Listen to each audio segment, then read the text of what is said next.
Bonjour et bienvenue sur la chaîne YouTube de Prévol Parapente. Aujourd'hui, on va parler du cheminement.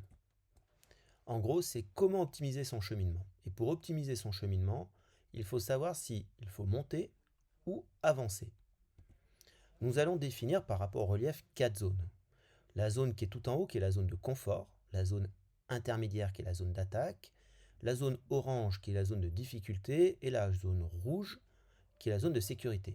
Les deux premières zones, qui sont les zones en vert, sont des zones où on avance, qu'on appelle les zones de cheminement. La première, je suis en haut, je suis au-dessus des zones, au-dessus du relief, donc je suis dans une zone de cheminement confortable, pour ça qu'on appelle la zone de confort. La zone qui est en dessous, je suis dans une zone de cheminement, c'est-à-dire que je suis encore assez haut pour pouvoir avancer, parce que si je suis à Saint-Hilaire, je suis encore dans la zone de rocher qui porte, on appelle ça la zone de flottaison. Parfois, sur des cheminements, c'est la zone la plus intéressante, parce qu'en fait, se succèdent tout un tas d'ascendances qui fait que entre les ascendances, on ne descend pas trop. Alors que quand on monte très haut dans la zone de confort, quand on quitte l'ascendance, on redescend en lisière de zone confort-attaque. Et au final, à force de vouloir monter, on perd beaucoup de temps. Dans la zone orange, je suis dans une zone où on ne va pas cheminer parce que on est trop bas. Et dans la zone, donc il va falloir monter. Et dans la zone rouge en dessous, en fait, je suis en train de gérer ma sécurité, c'est-à-dire que là, il va falloir que je choisisse un terrain pour vacher qui soit atteignable facilement en finesse. Dans la zone de confort, je vais chercher des thermiques qui sont larges et qui montent fort et qui permettent une montée efficace. Donc, je vais choisir des thermiques où je reste dedans suffisamment longtemps pour être sûr de faire des tours complets avec des taux de montée très élevés. Dans la zone d'attaque, je vais chercher des thermiques faciles à exploiter pour pouvoir rester dans cette zone, voire monter un peu. Mais il faut, même s'ils ont des VZ qui ne sont pas très forts, il faut qu'ils aient des suffisamment larges pour faire des tours complets. C'est pour ça qu'on va privilégier des thermiques dont le temps passé dedans est suffisamment long pour assurer un tour complet à l'intérieur. Quand je suis en zone orange, là je vais choisir tous les thermiques. C'est-à-dire que je suis en survie en gros, donc je vais prendre tout ce qu'il y a à prendre pour pouvoir monter dans la zone verte. Dans cette zone orange, il faut vraiment privilégier les zones propices, c'est-à-dire les zones dégagées, les lignes de crête, les angles, pour favoriser les collecteurs et les déclencheurs.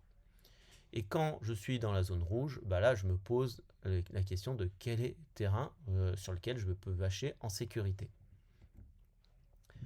Donc la zone de confort, elle a l'avantage d'apporter de la sécu, parce que je suis loin du relief, je suis dégagé, et psychologiquement, c'est pas usant. Donc c'est une zone qui nous permet d'assurer un peu d'endurance. C'est-à-dire que si je vais voler longtemps, ça m'évite de me cramer, de me mettre en pression tout de suite.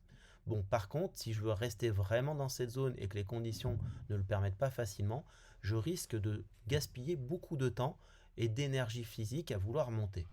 Dans la zone en dessous, c'est une zone qui permet de gagner du temps, c'est la zone de flottaison, donc ça vole assez rapidement.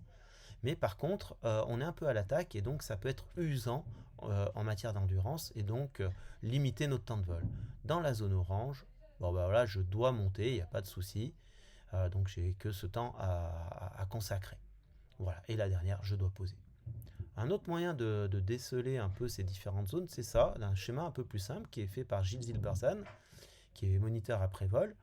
Donc pour monter, donc on a la zone de vario, donc là je prends dans la zone 1, donc zone confort du plus 2, je peux cheminer, je peux transiter.